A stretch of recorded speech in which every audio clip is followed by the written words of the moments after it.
Hello, good evening. And there's tardiness. We're 2 minutes late. We'll blame the dog. He's If you could he's see, adding time to everything we do. yes, if you could see my office, there's like paper shredded everywhere on the ground. But He's at his teething stage. But he's he very hasn't found cute. any shoes yet. He's very cute. He's grown a lot. Her mom's been weighing him like every day No, I to haven't. see how much weight he's gained. He's definitely gaining a lot of weight. And tonight we are talking about planning your ride, how to plan your ride, how to structure your ride, all things fun like that. Also, make sure if you haven't yet, there's a free canter checklist for you, all of the exercises that you need to do to get ready to canter. So that should be above or below this video to help you out with your canter. And what other announcements do we have? Oh yeah, Herman's going to talk about executive unilateral decisions. Not sure what that means. We're going to talk about throughness and suppleness. We're going to talk about looking up. We're going to talk about having a plan. We're going to talk about the Canter Challenge, which is coming up in May, and all of those things. Oh yes, and Herman recorded his first ride along podcast this week. How did that go? I guess it was okay. I don't know. Did people listen to it other than the team? We had a few people listen to it. I think it was good. It was okay. So basically, the idea with the ride along podcast is that you record, like you talk through everything you're doing when you're riding, and then you listen to that. Like everyone has been loving the ones that I recorded. Okay, so on that note, right? Because in yours, you do a lot of you do this, you do that, you do the other thing. And in mine, I'm saying I'm doing this, I'm doing that, in hopes that then they will think that they should do that too. Yes. Since we have everybody there, and I'm sure some of these people are strides. If you've tried a podcast. If you've tried a podcast, do you think it would work better if they tell you what to do, or if there's you statements or I statements anyway? I think it's you, because then it's like a lesson. It's like, do this, do that, push your heels down, left hand on the left side of your neck, right hand on the right side. And that's how you teach a lesson. That's true. I was just doing what I was doing. Yes. But I think that I liked listening to your ride along podcast because there's just some things that you say differently or that you think about differently. Like you were talking about when you take up the reins, like keep the hind leg stepping into the contact. And I thought that was really helpful. So, it's like, I always thought of that. If I could be in like Stephen Peters' right, mind, if they did that and movie body, where they record it, like if you could record their brain waves and then feel their brain, and their sensations and their thoughts, Think about how good you could be if you could just ride like Ingrid Klimke for a day or Carl Hester for a day, right, and like feel that. And then be like, oh, okay, that's what I need to do to ride better. So that's the idea with the Ride Along podcast. So you mentioned this executive unilateral decisions. Do you want to explain that? Like, what exactly does that mean? Well, like the dog. We have the dog, and no, I'm going to not have free time this weekend. That's an executive unilateral decision. I thought you meant it in relationship to riding your horse. No. Oh. But there is kind of that, like when you're riding, like you have to be the decision maker, and you have to be like, okay, this is what we're doing. The benevolent dictator. This is what we're doing. Right. Okay. And that's for the horses for sure. All right. I also know that you've been teaching a lot. You teach a lot more than I do, actually, on a day-to-day basis. And one of your pet peeves is looking up. Oh my Jesus! You are like on a rant this week. This whole about week. Looking up. Well, because I had 3 not looking up, right? And so they're staring at the horse's head, and it was so crystal clear for one student. She's looking at the horse's head, and if you extend that line of sight, right, it's at a spot on the ground, right? And she's just staring at the horse's head, which, if you continue that line, it was a spot on the ground. And when the horse got to that spot that she was staring at, he just stopped. He's like, okay, I got here. You haven't said one more thing to me. So we're here now. And So looking up helps you to create a plan, right? Yes. Like that's just so simple. It's like look up where are you going next and go there. And Like you where have do to look where you want to go. You will not go to where you're not looking. Yeah, I've been losing it bad because they come down the long side and they just look outside the arena out to the street. There's a turn coming. Like there's a corner. And you want your horse to look where they're going too. That's an important part of getting your horse bending and getting your horse supple and all of those things. So, and then poor horse, like if you're not telling it where to go, you scare it because it's okay. What are we doing? What? And it knows that the arena's coming to an end and it needs to go. And there's just no information coming. Okay, so please make her unhappy and look up, look where you're going, because it's important for your own posture and your own balance and for getting your horse more on the hind end and all of those good things. So looking up is very important. What other things do I have on my list? Oh, if you're listening to this in podcast form, because did you know we always make these Facebook Lives into podcast form? It's Dressage with Amelia, so you can listen on the go. We would love if you would take the time to give us a review. That would really help us out. You can also go over to Google, give us a Google review. Nicole is on a mission to get us more Google reviews. Okay, the other thing, for those of you who are in strides, this month's topic is suppleness and throughness. And so we've been having a lot of like philosophical discussions about like what's the difference between suppleness and throughness, which comes first, suppleness and throughness. What do you think? Let us know in the chat. Which comes first, suppleness or throughness? We're going to go with the suppleness. You can't push on a tense horse. So if the horse isn't supple, it cannot come through. Now, you have to have obedience to the leg, right? The horse has to go forward. But as you start to take contact and turn it into connection, then the neck has to be supple. Otherwise, the energy can't cycle through.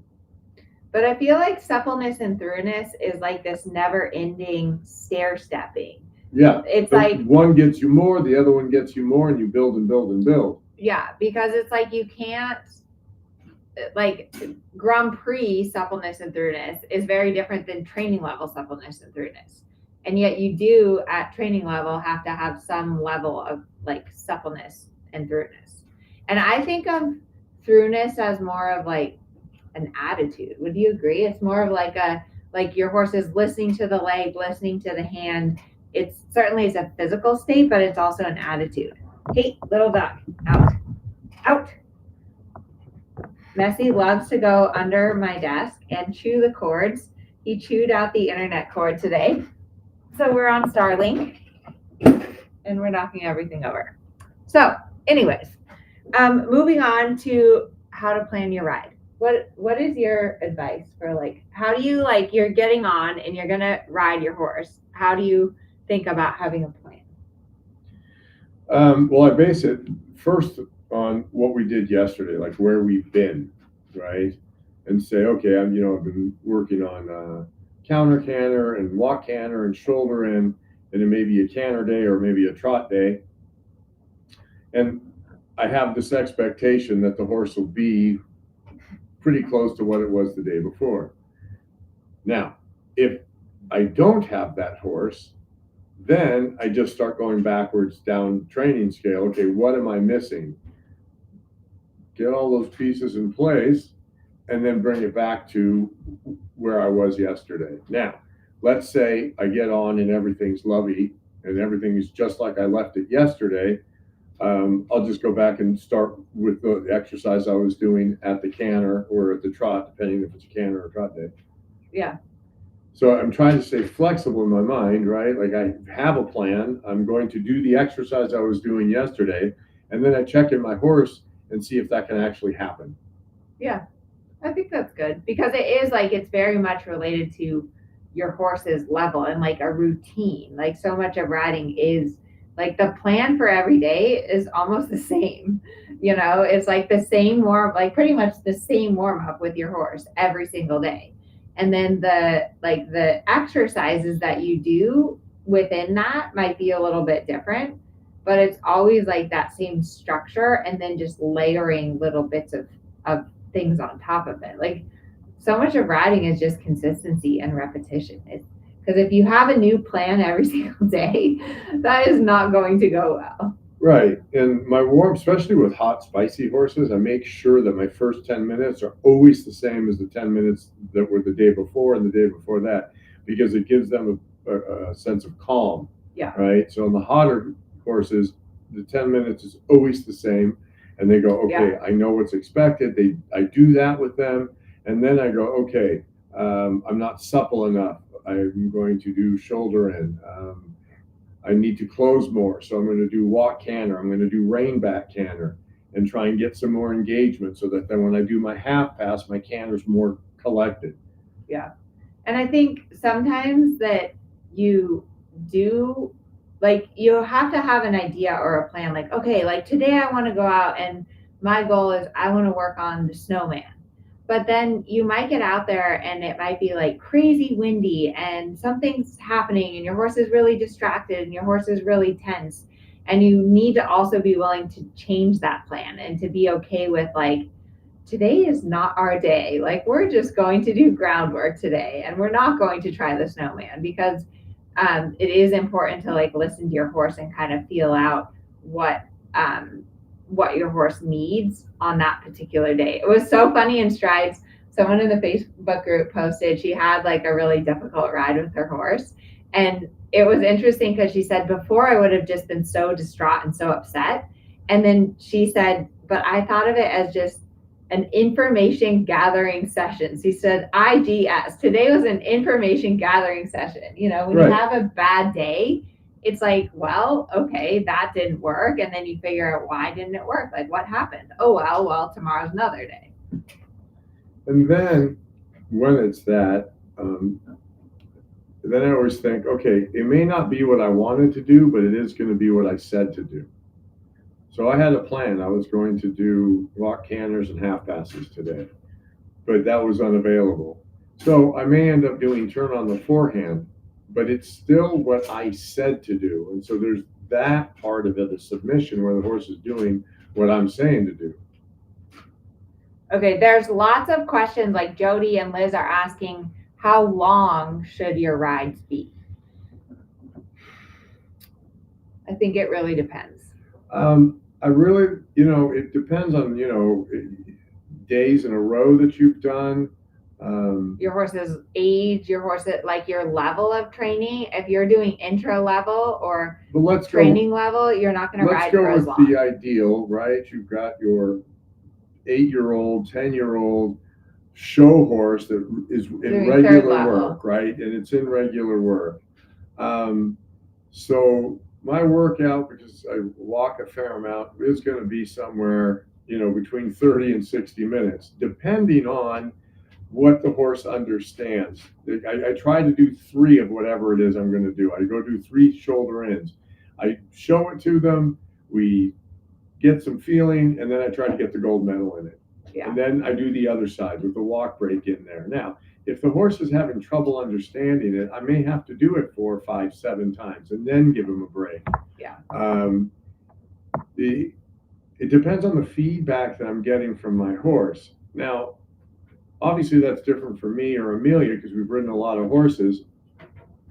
So a good rule of thumb is while you're developing the feel is to say, okay, I'm going to do 3 of these in this direction, 3 of those in that direction, give them a break. And that'll end up taking you, between that 30 minutes and 60 minutes. I have wrangled the dog. Ah, yes.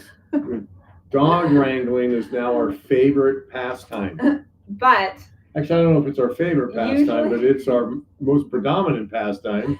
But usually, like when we block out our day, we do 45-minute sessions. Yeah. Like that's usually what we do. And then a lot of our students will get on and walk before their lesson. For me, with Kensington, like Kensington's doing Grand Prix, I usually like to block out an hour because I like to walk him for a good 45 minutes. And then, like Hannah said in the chat, I do a lot of walk in between. But like, let's say I have a 4-year-old who's just really green. Or my 5-year-old, which is, it takes some more time now. Right. But you also do more lunging and Yes. groundwork Yeah, and then probably a shorter ride. absolutely. So if I have a 4-year-old, I probably spend 25 minutes on the ground, 20 minutes riding. Like Mhm. that's like typical for a 4-year-old. And then also your rides aren't always the same length of time. There's days with Kensington that I ride him for like 30, 45 minutes. And then there's other days that I ride him for a little bit longer. But it's just like you have to figure out, yes, we have a crate for the dog. But you have to listen and figure out like what works for you and your horse. Okay, so here's another good question from Kelly. If you have an exercise planned, after 3 attempts, you're just not getting it. Do you switch to something else they're good at, or does that send the wrong message? I like to end on a good note, even if it's a teeny step in the right direction. But I don't want her thinking moving on meant well done. I don't think moving on means well done. I don't think they get that message. When you take the pressure away, they think well done. So let's say you're trying to do the shoulder and it's not coming off. You do something more simple always. And so you turn that and make a leg yield. Always do a more simple exercise that the horse can be successful at it. They don't get it. Oh, I did this 3 times and we've left it now. If you go trot, let's say you go shoulder and it doesn't work, you go trot for 8 seconds, they forgot that already.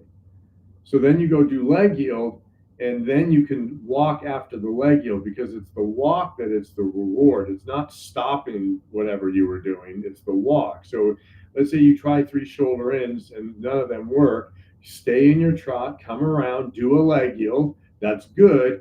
You teach that about the inside leg, the horse responds. It's a more simple exercise. The horse does it successfully. And then when you walk, the horse gets the reward and starts to connect. Oh, when I do this, the pressure goes away. That's a really good point, because it's like going back to something more simple, but still getting the reaction and the response that you want. Like I always say, aid, reaction, release, repeat. So it's like, if you're having trouble with a more difficult exercise, go back to something more simple. Like, for example, if you're having trouble with trot, canter, trot, go back to trot, walk, trot, where you can still get that, like, okay, I put my leg on, the horse goes forward, good job. And then like repeating it, because horses, they want to do the right thing. They're not like intentionally not listening to you, unlike humans, right? But so if they're not doing what you want, then it's because you're not clear, or they're not understanding it, or they're physically not able to do it. But at the same time, you have to be determined. Like when I ask my horse to trot, I do that with like 100%, like we are going to trot right now. You don't want to go into an exercise like, maybe could we trot? I'm not sure. You know, you really want to have the confidence behind whatever. Right. It's not up for debate. It's not, we're having a group meeting and reaching consensus. Okay, Nancy's asking, should you have a plan before you get on, and what do you do if it's not going well? Yes, have a plan before you get on. And now the plan, it's not like a straitjacket. Yeah. Right? It's not a life or death situation that you're going to execute that plan exactly right. You have that plan, and then based on more information, you can always change the plan. If the horse is having an exceptionally good day, you can do just a million things and it's all great and you're done in 20 minutes. Which, by the way, back to that other question, sometimes everything just flows and I'm not going to make it any better that day, so it's a 20-minute ride. Yeah. You know, sometimes it was a big hurdle, and the horse actually really just relaxes and softens and does a thing. I might be done at that point and not push it anymore that day. And that ride will be 20 minutes as well. But then I got to make sure that they get out and walk around or something, because they need to move more than that. But maybe they don't need any more schooling than that day. Yeah.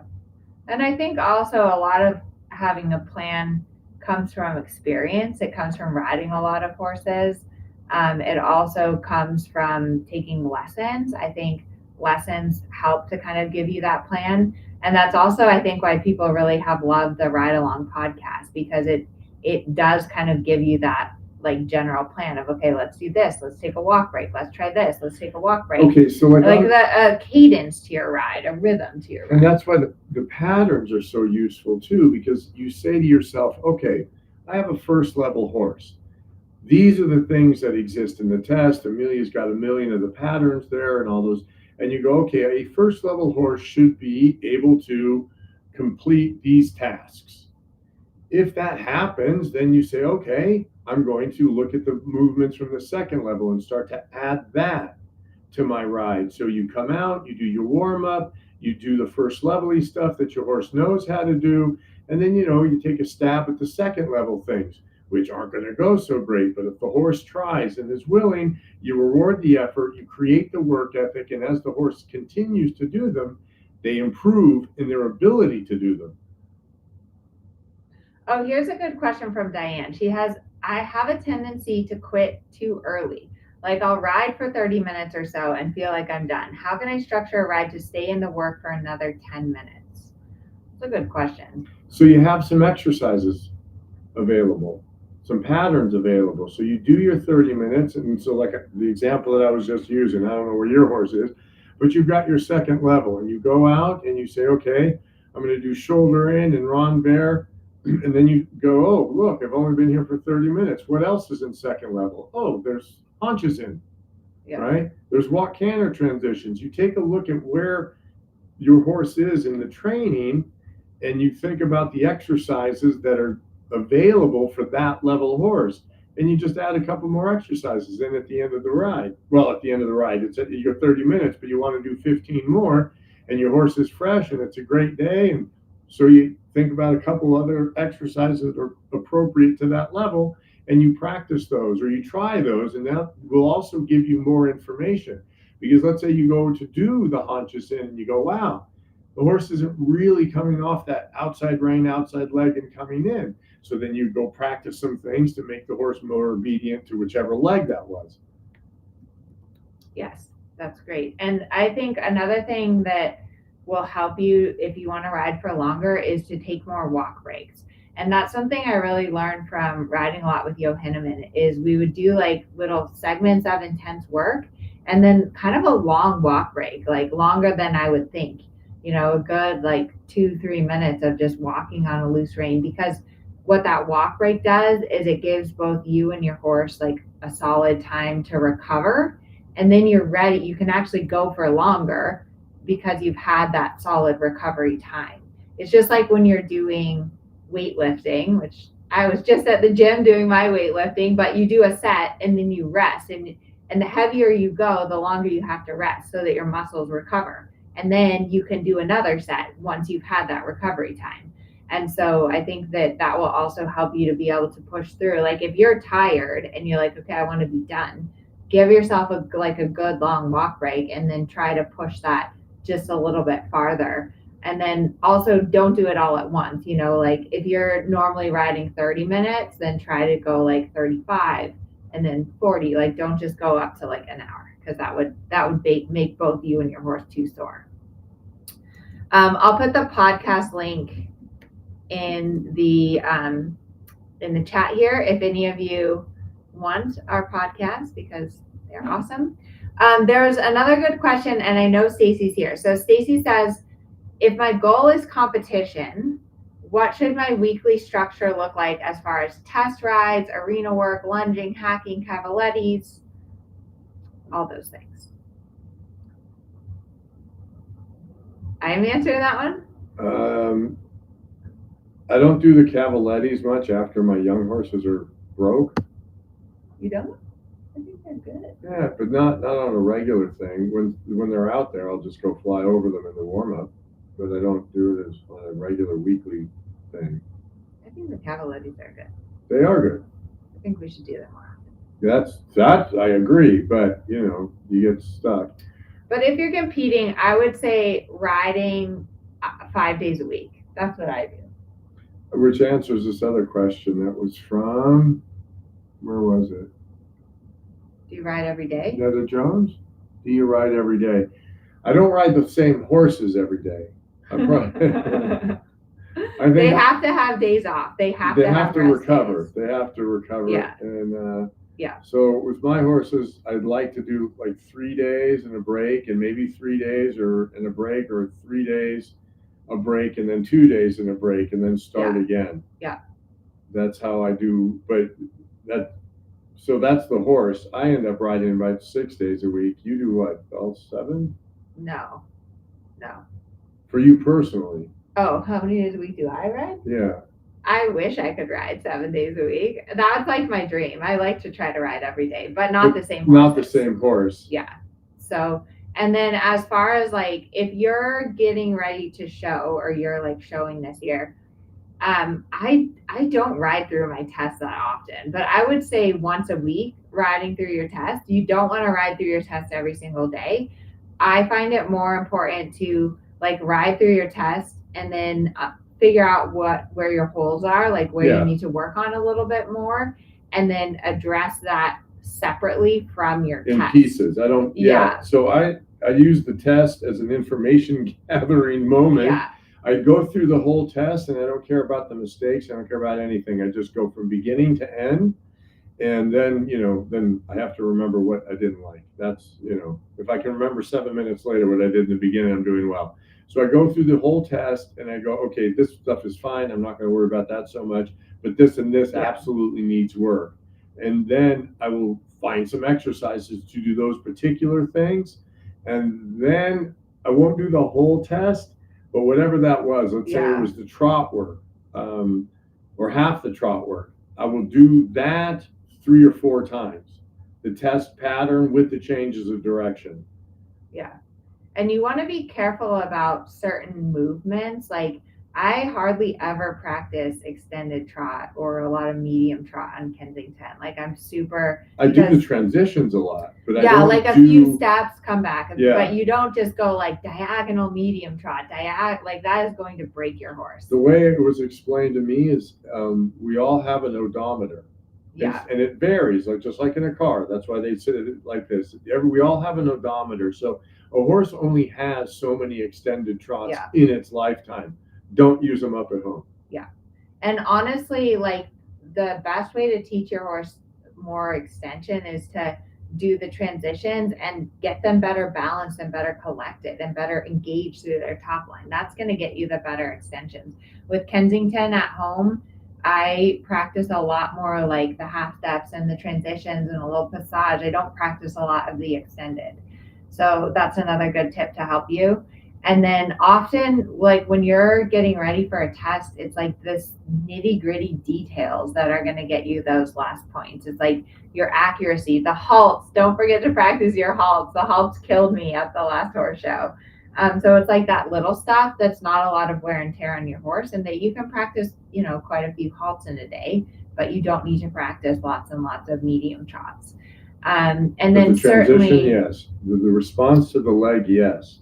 And then certainly don't like vary your arena. We're really lucky at our barn because we have 5 arenas, and we have this giant jump arena in the back. And so we ride our horses in like different arenas almost every day, or like take them on a trail ride around. You don't want to just go into the dressage court and like every single day. I try not to go from the stall to the arena back to the stall. I'll walk the property.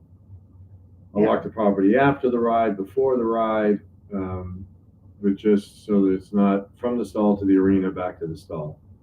Okay, one last question before we go. We're going on a date night. We're going to dinner. We never go out to dinner. That would be nice.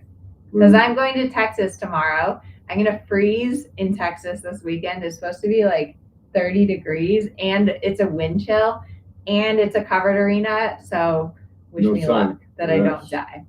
But anyways, Barb's question is, what percentage of time do you typically spend at each gait? Why don't you guys comment in the chat? That would be interesting. Like percentage of time, walk, trot, and canter. If you had to give it a percentage, what would you say? How much time do you spend? Walk, trot, and canter? Well, in the beginning, depends on the horse. Well, no, I'm going to say like a green horse. I'm probably doing like 70% trot, 70% trot, 20% walk, 10% canter. Yeah. I'll do that on a Yeah. green horse. Okay. As I go up, probably 40-40, and then 20% the walk. Right. Only So 20% walk. yeah, so 40% trot, 40% canter, like 20% trot. Right. No, Wait. 40-40, and then the walk's 20%. I think more walk than 20%. Time wise, when you do it, Yeah. could be. Like, okay, so for No, but when you Kensington- say that though, not long range, catch your breath walk. I mean the medium walk. Yeah. Super, and then. But turn I on would the say haunches like 30% walk, because if you figure that you're gonna walk for 10 to 15 minutes at the in the beginning, beginning, yeah. you're gonna give several walk breaks. So Right. say that's another 10 minutes, and then you're gonna Right. walk No, I wasn't like 10 counting the minutes walk. at the end. I didn't. That's what I meant. I'm not talking about the walk where I'm just chilling out and relaxing. Oh, well, I think that counts. Oh, okay. Yeah. All right. I wasn't doing that. I was like of your entire ride. Oh, okay. Then yeah. I wasn't counting the breaks. Because I would say with Kensington, I probably spend maybe 25% of the time walking, maybe 30%. I tend to do more canter with Kensington. I tend to do, my math isn't going to be good here, but I would say I tend to do like 50% canter and like 20% trot. So like I do the most work on Kensington in the canter. Maybe that's because his canter is like his most difficult gait. And then I do a smaller amount in trot and then more in walk.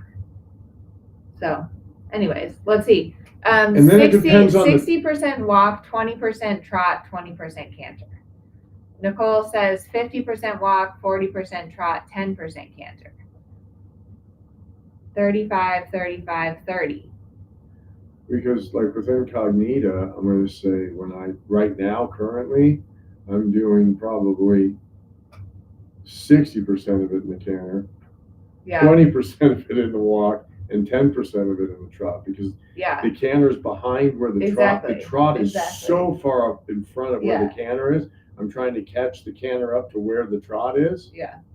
And her canter, when she does it, it helps the trot so much. But Yeah. it's where it needs the most work. And it'll vary on the days too. Some days, for a couple of days, I'll do just a lot of trot, and then then I'll have less trot days and do canter days, because like you say, it's weightlifting and you can't do the same thing every day. But those are for, like, we're talking about FEI horses. I feel like the lower level horses are more like you kind of do the same ratio every day. On the lower levels, of walk, trot, fair canter. enough. But it's interesting to think about that. I think some of those apps that you can have on your phone, they actually track the amount of time that you spend at each gait, walk, trot, canter. So that would and then the phone always asks you if you've been in an accident and you yes, your iPhone. Do any of you have those iPhones that are like, have you fallen? Do we need to call 911? Oh my God. Because a few of our clients have them, and I had one lady, like, her horse almost left the arena because she was so obsessed with her phone, and I was like, or with her watch. I was like, your watch is gonna cause you to fall off. So, anyways, yes, our beautiful puppy is here. And for the horse that is 23, I would walk more. He was doing lots of sleeping. So we are going to go. I still have to pack for my trip tomorrow to Texas. Hopefully I'll see some of you there. And have a wonderful evening. Hopefully this helped you to think about how to plan your ride. I don't know if we gave any like clarity to it, but there were certainly a lot of ideas that you can mull around and adapt for what suits whatever's your horse. going on in your world. Yeah, because every horse is different and everything works differently for different horses. So